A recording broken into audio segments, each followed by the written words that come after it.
ডালটা তৈরির জন্য নিয়েছি মসুর ডাল 1 কাপ পরিমাণ। পর্যাপ্ত পরিমাণে পানি দিয়ে ধুয়ে পরিষ্কার করে ভিজিয়ে রেখেছিলাম 10 থেকে 20 মিনিটের জন্য। এবার সবজিগুলো যোগ করে দিয়ে দিচ্ছি হাফ কাপ পরিমাণে আলু,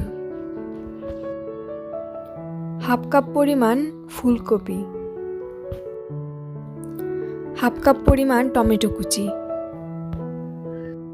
গাজর হাফ কাপ, দিয়ে দিচ্ছি 1/4 কাপ পরিমাণে পেঁয়াজ কুচি,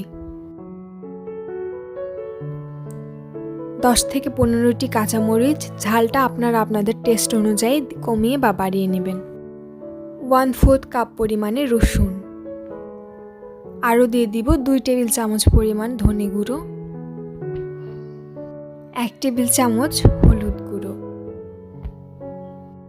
4 টেবিল চামচ পরিমাণ সয়াবিন তেল, সবশেষে দিয়ে দিব 2 টেবিল চামচ পরিমাণে লবণ। লবণটা আপনারা আপনাদের স্বাদ অনুযায়ী কমিয়ে বা বাড়িয়ে নিতে পারেন। এবার সবগুলো উপকরণ একসঙ্গে মিশিয়ে নিব।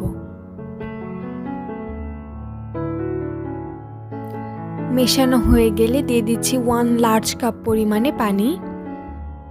এবার একটি ঢাকনা দিয়ে ঢেকে 5 থেকে 10 মিনিটের মতো রান্না করে নিব। 5 মিনিট পর ঢাকনা উঠিয়ে একটু নেড়ে চেড়ে মিশিয়ে দিব, এতে করে নিচে লেগে যাবে না।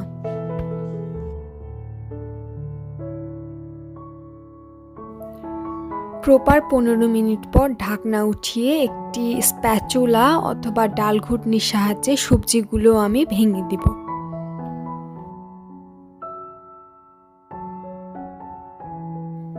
এরপর দিয়ে দিব আরও হাফ কাপ পরিমাণে পানি। পানিটা দিয়ে নেড়ে চেড়ে মিশিয়ে আমি আরও 5 থেকে 10 মিনিটের জন্য রান্না করে নিব।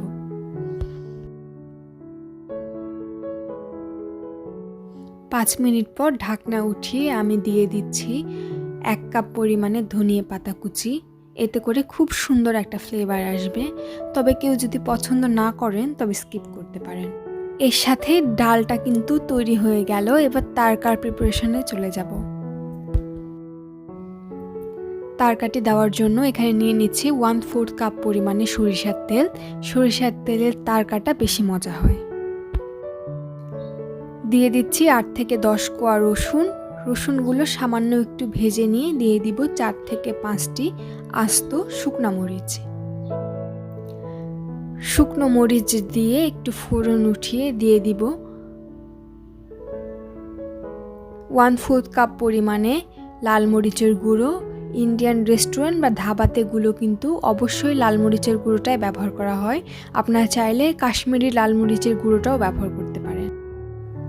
এবার ফোড়নটা ডালের মধ্যে দিয়ে ঢাকনা দিয়ে সাথে সাথে ডালটা ঢেকে দিব।